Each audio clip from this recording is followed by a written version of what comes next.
Hello guys and gals, and welcome to another episode of Unique Items.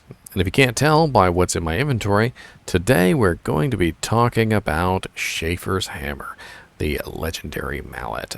One of the two unique legendary mallets. The other, I believe, is Stone Crusher, I think. Something like that, right? Stone Crusher, I think, is considered the bad one of the two. Schaefer's Hammer is a item that spawns with the Indestructible mechanic, and because it is indestructible, it cannot spawn ethereal. However, I thought it would be funny to spawn in an ethereal one, just specifically so that you guys could see what Schaefer's Hammer would be like if it spawned ethereal. And this is what it looks like in its ethereal form. It's interesting. It's 172 to 407 with 179 strength requirement and a level of 79. Relatively high damage, and as you can see by my my bar here, 2,416 to 5,800 damage on what is that? Berserk. Let's go to Whirlwind, 2,703. And we can even go to Concentrate. Where are you at? Concentrate, 4,131. Unfortunately, though, because of the indestructible mechanic, this cannot exist. And it only exists because I edited it in with Hero Editor in single player. So to keep that in mind. And because it doesn't exist, we're not going to talk about it. That's right, on the ground. Goodbye, sir. But we are going to talk about the Schaefer's Hammer in its real form. Now, Schaefer's Hammer has some very interesting mechanics, and let's talk about those right now. So we've got 115 to 338 damage, and this is variable depending on the level of your character, and you'll find out why. We have a strength requirement of 189, which is relatively high, and a level requirement of 79. This is a base class weapon, so it does get the 50% bonus to Undead, and it's not exactly a very fast weapon with a slow attack speed base, and it has 20% increased attack speed, which does bring it up to a fast, but of course all this is meaningless. The words, what we're really concerned about is how fast does it actually swing, and you'll see why that's important as we go on. As you can see, it has Indestructible, and it also has a 20% chance to cast level 10 Static Field on striking. Now, Static Field is a really amazing ability because it is a AoE negative health reduction, which is a spell cast by Sorceress. And level 10 specifically is a range of 9.3 yards, which is huge range. That means everything within 9.3 yards is going to get hit. It does base itself off of the lightning resistance of the monster, so if a monster is lightning immune, it will not work. And it does have diminished use on monsters that are highly lightning resistant, but not immune, so do keep that in mind. Now, 20% chance to cast is a relatively high percent chance, but it is on striking, which does mean that you have to connect to cause the attack to, the effect to actually proc. Now, Static Field does have some issues, though. So, in normal difficulty, you can static a monster down to 1% of his life. It's not a big deal. But in Nightmare difficulty, you are penalized to 33% of the monster's life, so you can only remove 66% of the monster's life from them. And in Hell difficulty, you can only remove 50% of the monster's life using this method. And the amount that's reduced with each particular static field varies depending on the monster that you're hitting.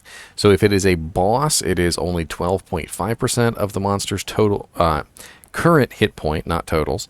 So whatever their current hit points is, it takes 12.5% of that away. If it is a regular monster, not elite, nothing special about this monster, it will reduce 25%. And if it is a PvP player, a person, it is 10%. So it's still relatively effective, especially with a 20% cast rate. You're going to have it going off all the time. It's going to be making those monsters a little softer, a little easier to kill. We also have enhanced damage on this particular weapon, and the enhanced damage does have a nice variable of only 30%. So it's 100 to 130%. So not a huge variable like in a lot of other weapons that I've come across in the past, which can have upward of 100% variable, which is pretty crazy. We also have a maximum damage based on character level effect, which is +2 per character level up to 198 at a level 99, which is why I said earlier that the damage on the weapon varies, because it's going to vary based on the level of your character. Now, granted, you have to be level 79 to put this thing on, so you're going to have at least the level 79 amount of maximum damage.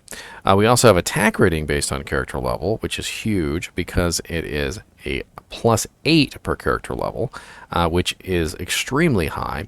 And as you'll see when I take this weapon off, the attack rating that this weapon gives is massive.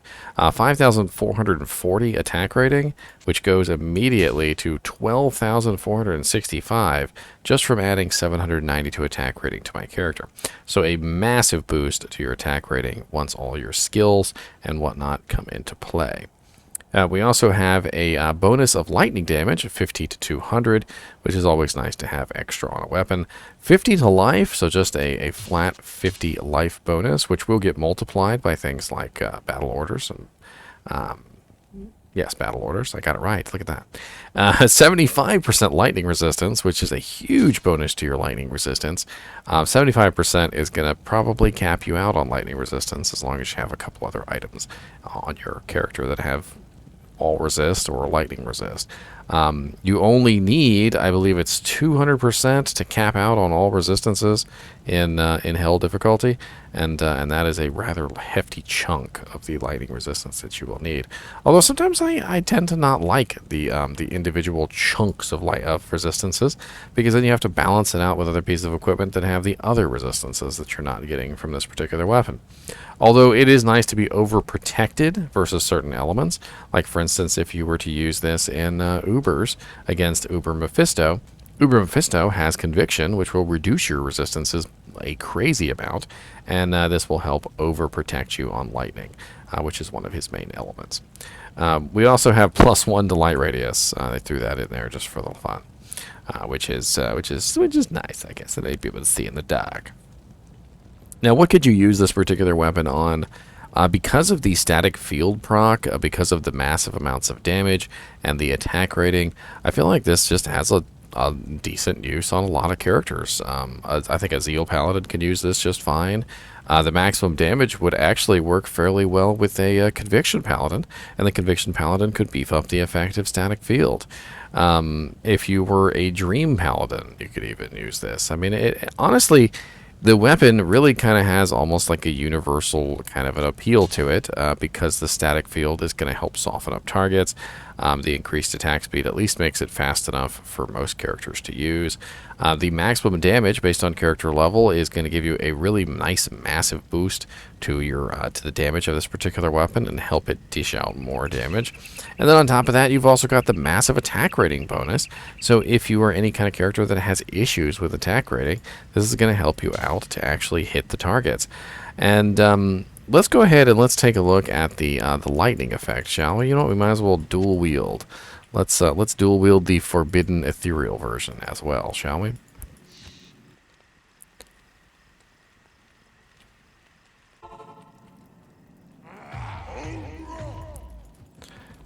And we'll use concentrate, that way we won't be corrupted. And as you saw right off the bat there, we have the static field proc. And the static field is going to be removing HP for monsters that I'm not even hitting. As you can see, I did not even hit Eldritch, and Eldritch lost part of his HP, and that is because of the static field proc. And that will continue until he is at 50%. And once he is at 50%, he will go down no more. Which it's nice, just from a standpoint of softening up the monsters. If you've never used a sorceress and you've never used static field, I would recommend, if you are a sorceress, to at least put 1 point in static field, and you can even max out static field for a huge radius, to the point where you can literally static an entire screen of monsters at one time down to 50% HP, and it is extremely effective. Especially if you're a character that has delayed abilities, like for instance, they're talking about changing Hydra, so that you can cast 6 of them in quick succession, and then you can, you would have to wait. It could be a very interesting combination to cast 6 Hydras very quickly and then spam static field monsters down to 50%, so your Hydras have an easier time killing them. Or perhaps Meteor, in between your Meteor casts, you could potentially cast a max static field to reduce all the HP of the monsters nearby, softening them up for the Meteor smash, things like that. There are also some builds that revolve around specifically AoE skills combined with static, so you spam your static and then you spam the AoE skills. But this is a way that you can spam static not as a sorceress and still gain the really cool effect of the ability. And I really like this.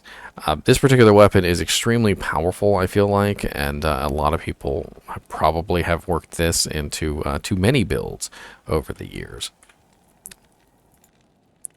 I feel like these days with the rune words, and there are some competing items for this particular effect, like for instance, Stormlash also has the static field proc.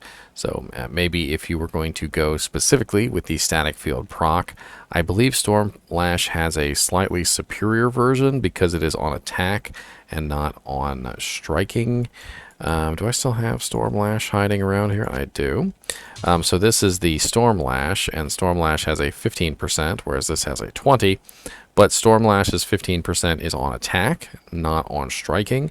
And the difference between on attack and on striking is that when you hit somebody, like actually conk them on the head and deal damage, that is striking. On attack is just simply, I made an attempt. I swung at you with the weapon, I missed, whatever. I hit myself in the groin or in the head, something like that. But it was an attempt, and so I get a chance. And because this is on attack, if you were a character that is not really even expecting to hit the target, or even if you don't hit the target at all, as long as you made an attempt, you get a chance, and as long as you get a chance, you've got your static proc. Which is kind of nice. So, so 2 weapons that are kind of similar, but not really very similar. I feel like the Stormlash kind of has the edge here. It is faster. It also has the crushing blow on it, which is nice. It is lacking the 75% lightning resistance, though, which would help protect you versus certain things. And it does not have the huge attack rating bonus of 792. The Stormlash is missing that entirely. The damage range on the Schaefers is actually much better. So the physical damage range of 115 to 338 is way better than the 12 to 320. The damage range on the Stormlash is just massive, and you can literally hit for next to nothing and then also hit for an amazing amount of damage. It's interesting the parallels between these 2 particular weapons, though, because while Stormlash does not have the lightning resistance, it does have lightning absorption. So, go figure. You can, of course, socket Schaefers, and I feel like the slower attack speed of Schaefers is probably going to warrant you to put a Shale Rune or a 15% IAS jewel in there. The ED on this particular weapon is relatively low, but that's because it has the maximum damage effect. And maybe what you would want to put in this is instead of a 15% ED jewel, perhaps a 15% minimum damage jewel, something with a high min damage to sort of close the gap between the 2. Because the one advantage that Schaefer's does have over the Stormlash is the relatively high min damage. And if you could close that gap even further using something like a 15% plus min damage jewel, it would help the damage of the Schaefers a little bit. But it definitely does need, I think, some increased attack speed to help it out, which means that Schaefer's is maybe not the best item for a shapeshifter druid. It would require probably a shale at the very least to become effective, whereas the Stormlash is already fast enough that it could possibly pass without the shale rune. But with a shale rune, believe it or not, the Stormlash, I believe, is fast enough to even overcome things like Decrepify and Holy Freeze. Since this is an elite item, it cannot be upgraded, and it does have another item that drops in its spot, which is going to make it relatively difficult to find. So what you will notice is that anytime a legendary mallet can drop that is unique, and it is the right level for Schaefer's hammer, which is a relatively high level hammer, there is a chance that it can be a stone crusher as well as a Schaefer's hammer. So when anytime you get a legendary mallet and you identify it, there is a chance it could be either or. And that is why people will get disappointed when they identify the legendary mallet and it's not the one that they want. The other one is the Stone Crusher, and the Stone Crusher does not have anywhere near as good statistics as the Schaefer's, but it does have 40% chance of crushing blow, so at least it does have a pretty massive amount of CB. What is the treasure class on this particular item? Let's just look it up real quick just for fun. So Schaefer's, I'm pretty sure it's a very high treasure class item.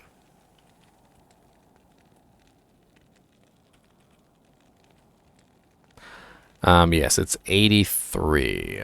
So it's going to be a relatively hard item to find at TC class 84, which means you're probably not going to see this drop from pretty much anywhere except for like the Pit, Ancient Tunnels, Bale, Diablo, and Hell. Places like that.